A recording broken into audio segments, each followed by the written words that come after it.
பார்த்து கொண்டிருப்பது நமது ஹெவன் டிவி.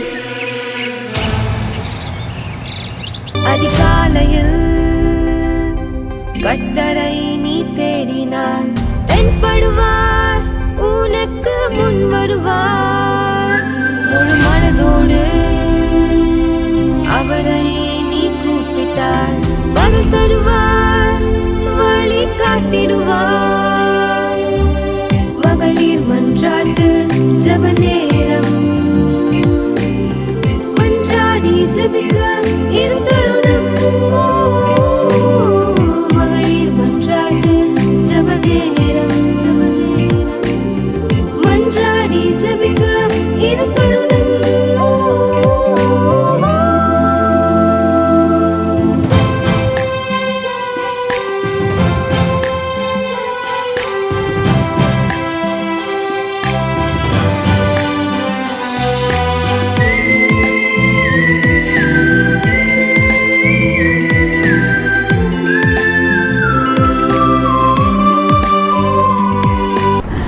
கர்த்தருடைய பரிசுத்த நாமத்திற்கு ஸ்தோத்திரம்.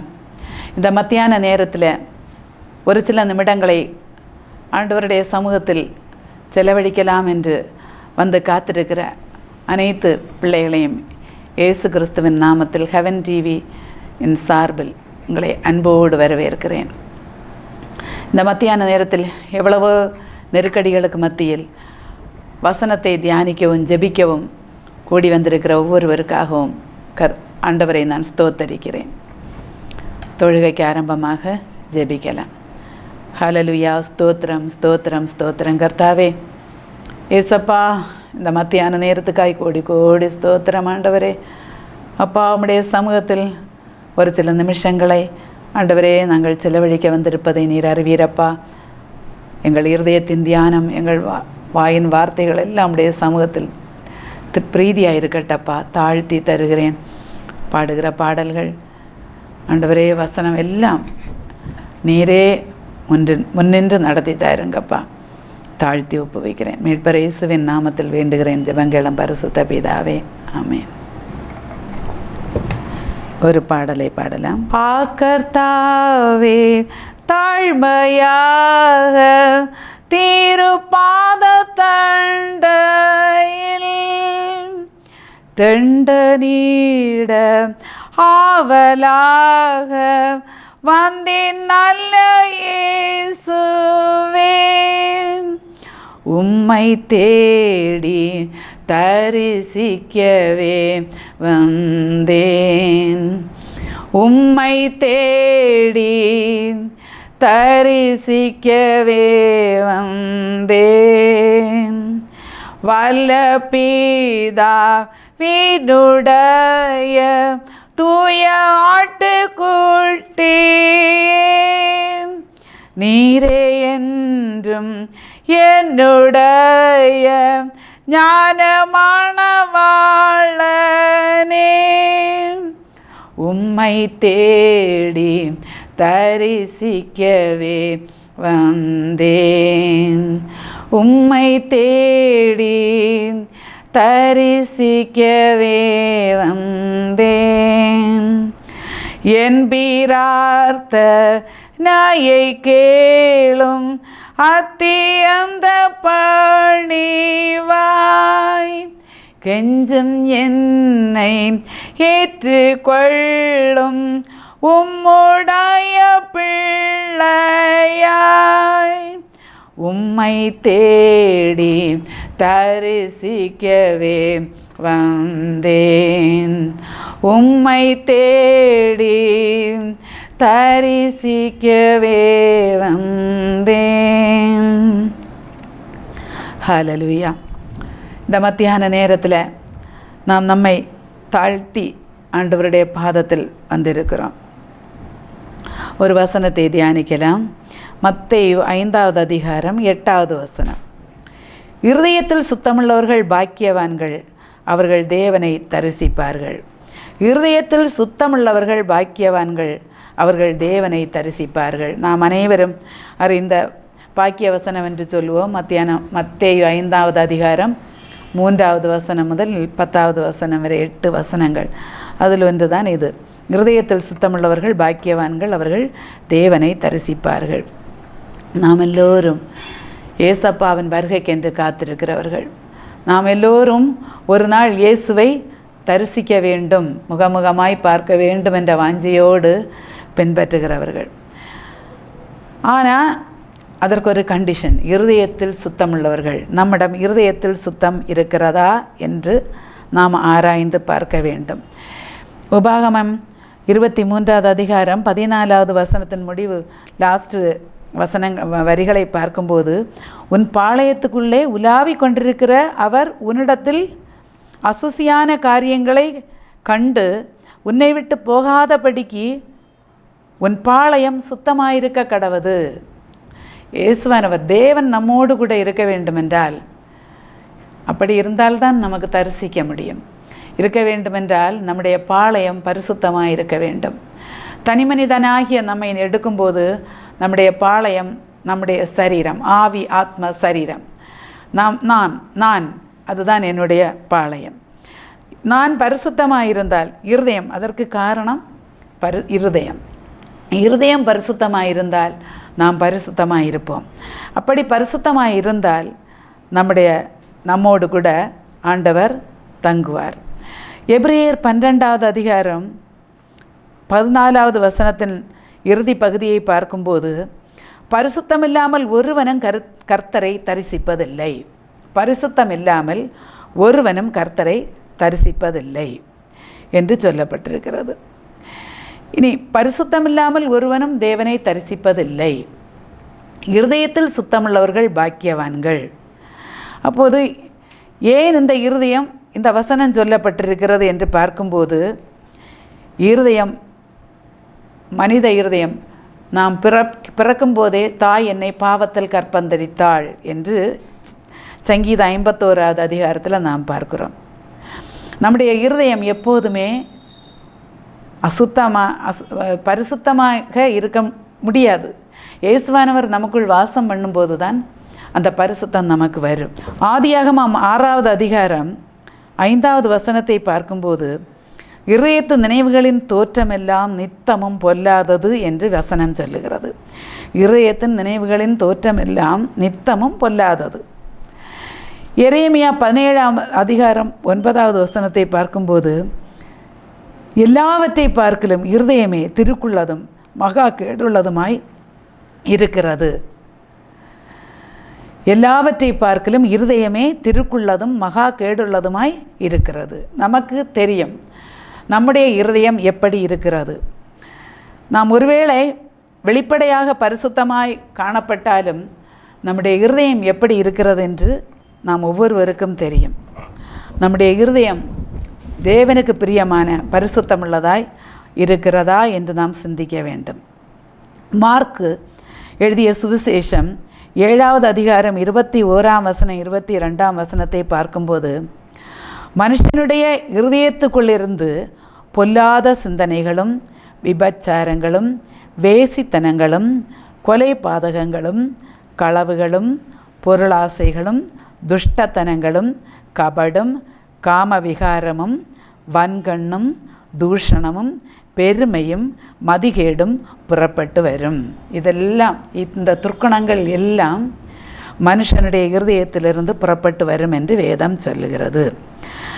அதே நேரத்தில் மனுஷன் முகத்தை பார்க்கிறான், தேவனோ இருதயத்தை பார்க்கிறார். சங்கீதம் 7வது அதிகாரம் 9வது வசனத்தை பார்க்கும்போது, தேவரீர் இருதயங்களை சோதித்தருகிறவர். நீதிமொழிகள் 17வது அதிகாரம் 3வது வசனத்தை வாசிக்கும்போது, இருதயங்களை சோதித்தருகிறவரோ கர்த்தர். இதை நாம் எப்போதும் மனதில் வைத்திருக்க வேண்டும். நாம் வெளிப்படையாக எப்படி இருந்தாலும் இயேசு கிறிஸ்துவுக்கு, தேவனுக்கு பிரியமானபடி நம்முடைய இருதயம் இருக்கிறதா என்பதை நாம் சிந்திக்க வேண்டும். நாம் அதை ஆண்டவரிடம் நம்முடைய இருதயத்தை அர்ப்பணித்து ஜெபிக்க வேண்டும். ஏசப்பா, உமக்கு பிரியமானபடி என்னுடைய இருதயத்தை மாற்றும், பரிசுத்தப்படுத்தும். ஏனென்றால் இருதயத்தில் சுத்தமுள்ளவர்கள்தான் தேவனை தரிசிக்க முடியும். எனவே அந்த பரிசுத்தம் நமக்கு இல்லை என்றால் நாம் வேஷம் போட்டு வாழ்வதெல்லாம் வீண். கிறிஸ்தவர்கள் என்ற பெயரை வைத்துக்கொண்டு நம்முடைய இருதயத்தில் கசப்புகளையும் வைராக்கியங்களையும் தேவையில்லாத அசுத்தமான காரியங்களையும் வைத்திருந்தால் நமக்கு தேவனை தரிசிக்கவே முடியாது. எனவே தான் தாவீது ராஜா சங்கீதம் 51 வசனம் 10வது அதிகாரம் 10வது வசனத்தில் தேவனே சுத்த இருதயத்தை என்னிலே சிருஷ்டியும் என்று கெஞ்சுகிறார். சுத்த இருதயத்தை என்னிலே சிருஷ்டியும். நாமும் அனுதினமும் இந்த வசனத்தை சொல்லி ஜெபித்தால் நம்மை அறியாமலே கர்த்தர் நமக்கு சுத்த இருதயத்தை தருவார். நமக்கு அந்த சுத்த இருதயம் வரும்போது தான் நமக்கு தேவனை தரிசிக்க முடியும். நீதிமொழிகள் 23 அதிகாரம் 26 வசனத்தில் மகனே உன் இருதயத்தை எனக்கு தா என்று தேவன் கேட்கிறார். யோவேல் 2வது அதிகாரம் 12வது வசனத்தில் முழு இருதயத்தோடு என்னிடத்தில் திரும்புங்கள் என்கிறார். முழு இருதயத்தோடும் என்னிடத்தில் திரும்புங்கள் என்கிறார். யோவேல் 2வது அதிகாரம் 13 வசனத்தை வாசிக்கும்போது உங்கள் வஸ்திரங்களை அல்ல உங்கள் இருதயங்களை கிழித்து உங்கள் தேவனாகிய கர்த்தரிடத்தில் திரும்புங்கள் என்று சொல்லப்பட்டிருக்கிறது. நாம் வஸ்திரங்களை அல்ல, ஒருவேளை வெள்ளை வஸ்திரம் தரித்திருந்தால் தேவனை தரிசிக்கலாம் என்று நினைக்கலாம். வஸ்திரத்தினால் ஒன்றும் தேவனை தரிசிக்க முடியாது. நம்முடைய இருதயத்தை ஆண்டவருக்கு கொடுக்க வேண்டும் என்றால் தான் நமக்கு கர்த்தரை தரிசிக்க முடியும். எரேமியா 29வது அதிகாரம் 13 வசனத்தை பார்க்கும்போது உங்கள் முழு இருதயத்தோடும் என்னை தேடினீர்களானால் என்னை தேடுகையில் கண்டுபிடிப்பீர்கள். நாம் முழு இருதயத்தோடு ஆண்டவரை தேடும்போது ஆண்டவர் நமக்கு வெளிப்படுவார். நாம் பரிசுத்தத்தை பாதுகாத்து கொள்ள வேண்டும். நம்முடைய இருதயங்களை நாம் சோதனை செய்தால் நாம் எப்படி இருக்கிறோம், ஒரு நாள் நம்முடைய செயல்கள் எப்படி இருக்கிறது. ஒரு ஒரு ஒரு தரிசனம் ஞாபகத்தில் வருகிறது. ஒரு பெரிய மலையில் ஜனங்கள் இயேசுவானவரின் வரவை தேவன் எழுந்தருள்வதை காண வேண்டும் என்று ஒரு இடத்தில் கூடுகிறார்கள். அங்கு ஒரு மலை இருக்கிறது, உயரமான மலை. அப்போது இவர்கள் ஒரு பக்கம் நிற்கிறார்கள். இவர்கள் மலையின் மேல் ஏறி தேவனை தரிசிக்க வேண்டும், அதற்காக தயாராக நிற்கிறார்கள். குறிப்பிட்ட வேளை வந்தபோது எல்லோரும் மலையில் ஏறுகிறார்கள். ஏறி போசன்னா பாடல்களை பாடி ஆண்டவரை ஆர்ப்பரித்து கொண்டு மலையில் ஏறி மேலே போகிறார்கள் தேவனை தரிசிக்க. அப்படியாக கொஞ்சம் தூரம் ஏறி போன போது மறுபக்கத்திலிருந்து லைட்டாக வெளிச்சம் வர தொடங்கியது. வெளிச்சம் மேலே பிரகாசிக்கிறது. அவர்கள் பார்க்கிறார்கள், வெளிச்சம் தெரிகிறது. அவர்கள் மேலே ஏறி செல்ல வெளிச்சம் அதிகரித்து கொண்டே வருகிறது. வெளிச்சம் அதிகரித்து கொண்டு வர ஜனங்கள் கொஞ்சம் கொஞ்சமாக கீழே இறங்கி வருகிறார்கள். கடைசியாக அங்கே மேலே சென்று சேர யாருக்கும் முடியவில்லை. அவர்கள் எல்லோரும் மலைக்கு கீழே இறங்கி வந்து விட்டார்கள். இது ஒரு தரிசனம். இதிலிருந்து நாம் புரிந்து கொள்ள வேண்டியது, தேவன் ஒளியாக இருக்கிறார், அவர் பரிசுத்தமுள்ளவராக இருக்கிறார்.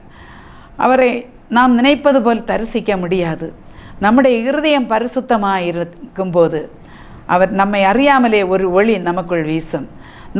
நாமும் அவருடைய ஒளியை பெற்றிருந்தால் நாம் ஏறி செல்ல அவருடைய ஒளியோடு நம்முடைய ஒளியும் சேர்ந்து நமக்கு அந்த தடுமாற்றமோ பயமோ வரவே வராது.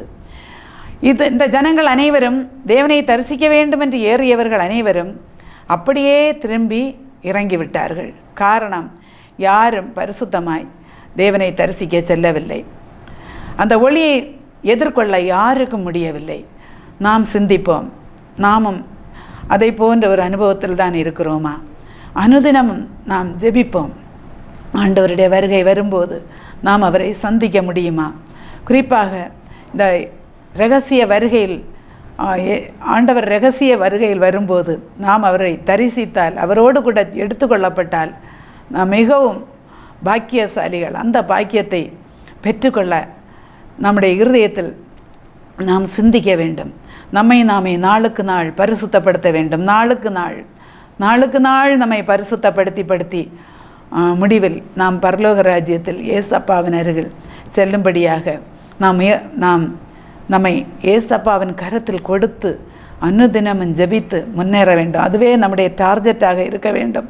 உலகத்தில் உள்ள காரியங்களை பார்த்து நாம் பின்வாங்கி போகாதபடி, உலகத்தில் உள்ள அநித்தியமான காரியங்கள் நமக்கு கிடையாமல் போகும்போது நாம் சோர்ந்து போகாதபடி தைரியத்தோடு நாம் முன்னேற வேண்டும்.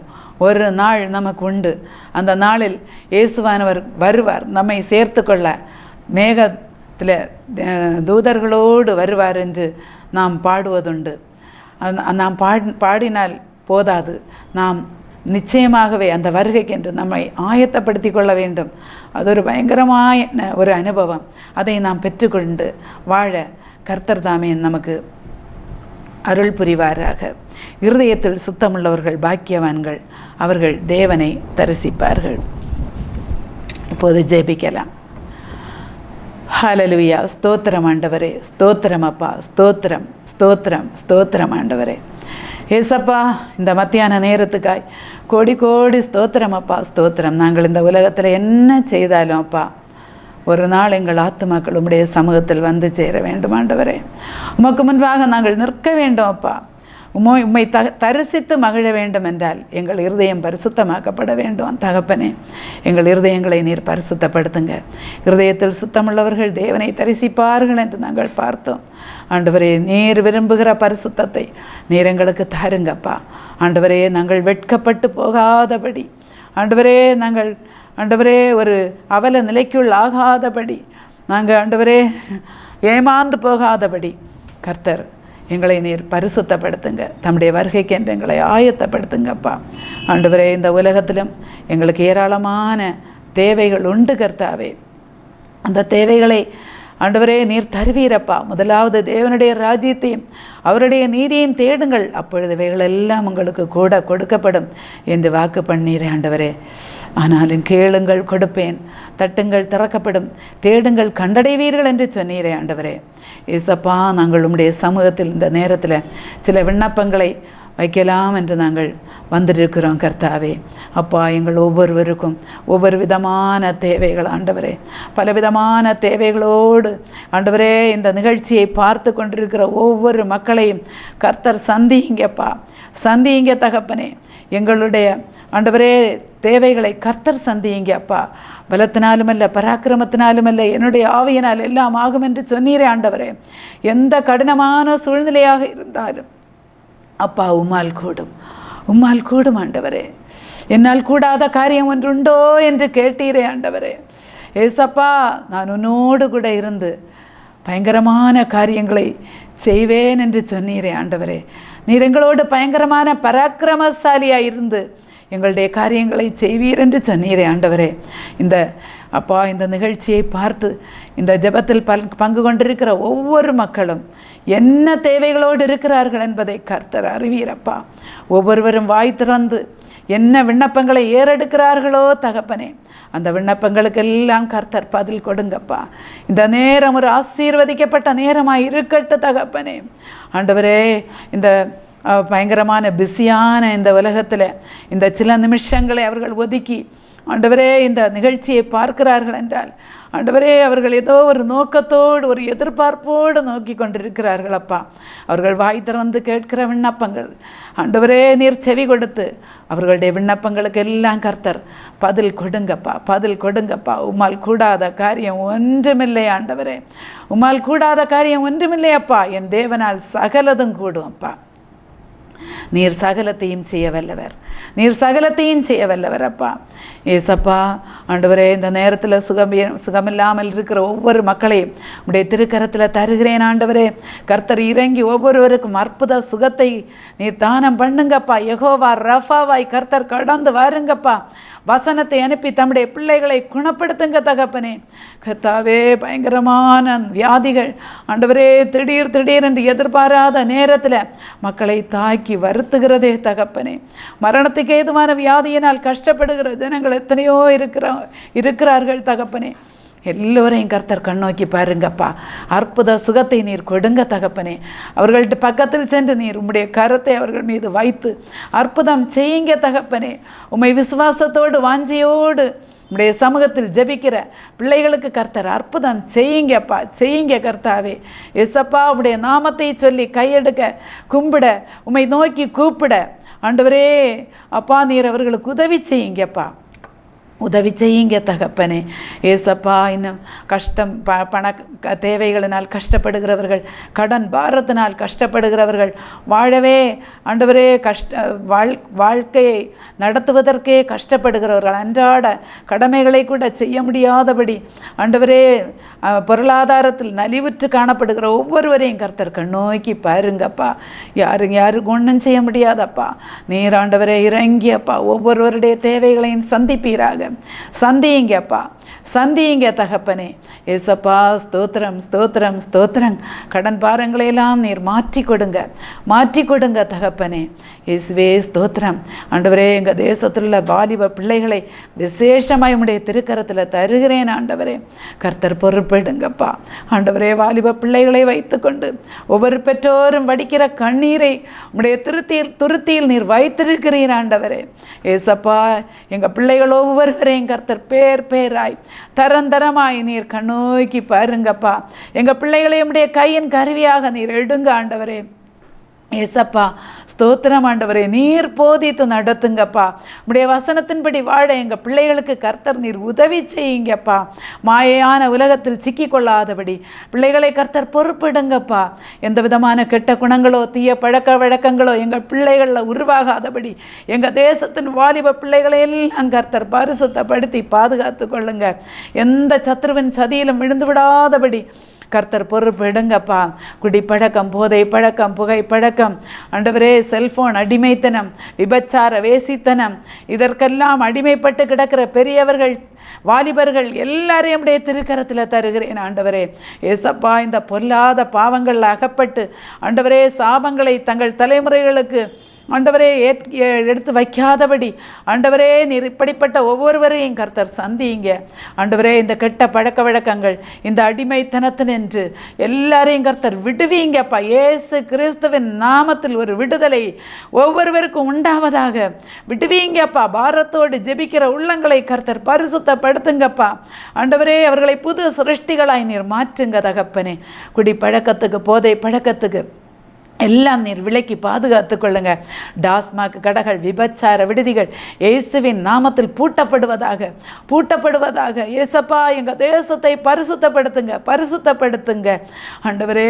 படித்து கொண்டிருக்கிற பிள்ளைகளுக்கு அற்புதமான ஞானத்தை கொடுத்து வாழ்க்கையில் வெற்றியை கட்டளையிடுங்கப்பா. வேலைக்காய் காத்திருக்கிற பிள்ளைகளுக்கு அற்புதமான வேலை வாய்ப்புகளை கட்டளையிடுங்க தகப்பனே. திருமணத்துக்காய் காத்திருக்கிற பிள்ளைகளுக்கு ஏற்ற துணைகளை கர்த்தர் கட்டளையிடுங்கப்பா. தங்கள் இஷ்டம் போல எதையாவது செய்த வாழ்க்கையில் ஆண்டவரே விஷமப்பட வருத்தக்கூடாது கர்த்தாவே. ஏசப்பா, நீரே எல்லா பிள்ளைகளையும் கர்த்தர் பொறுப்பெடுத்து ஆதரிங்க தகப்பனே. ஏசப்பா, இந்த நேரத்தில் அப்பா, தற்கொலை ஆவிகள் ஆண்டவரே, கொலைவரியன் ஆவி ஆண்டவரே தாண்டவம் ஆடிக்கொண்டிருப்பதை நீர் அறிவீரப்பா.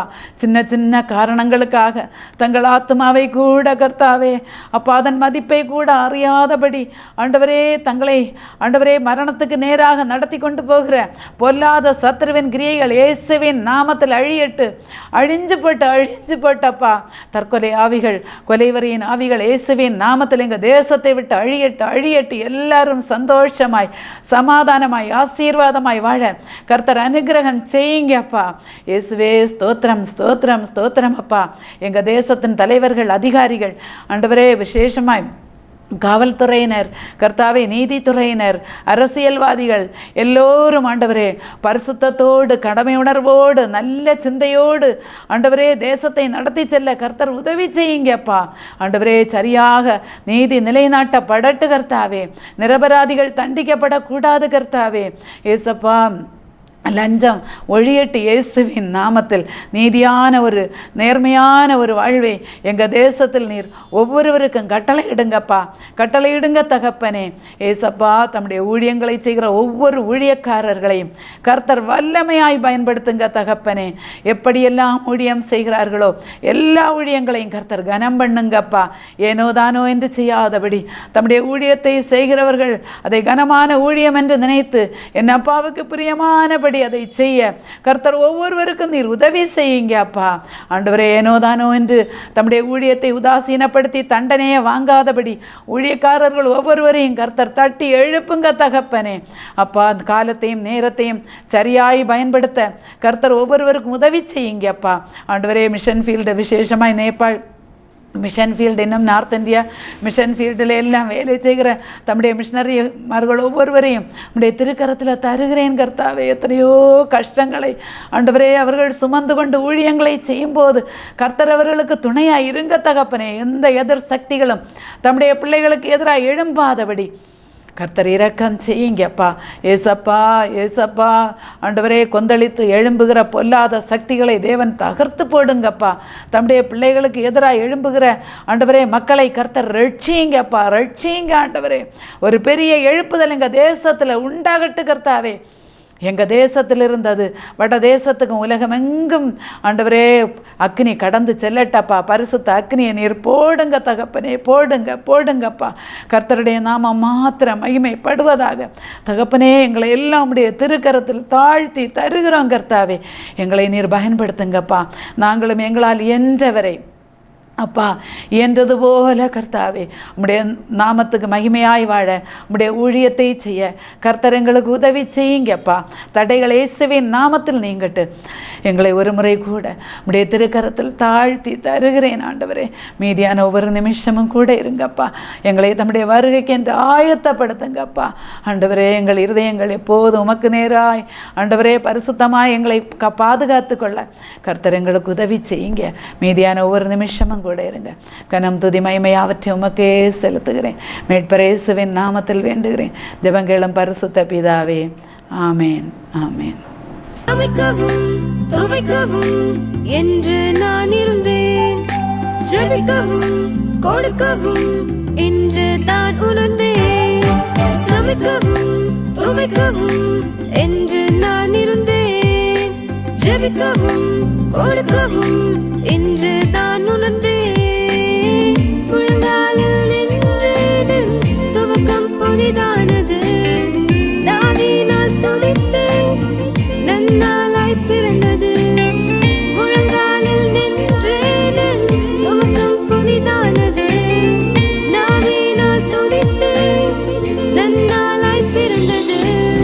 மகளிர் மன்றாட்டு ஜெப நேரம். மன்றாடி ஜெபிக்க இது தருணம். மகளிர் மன்றாட்டு ஜெப நேரம். மன்றாடி ஜெபிக்க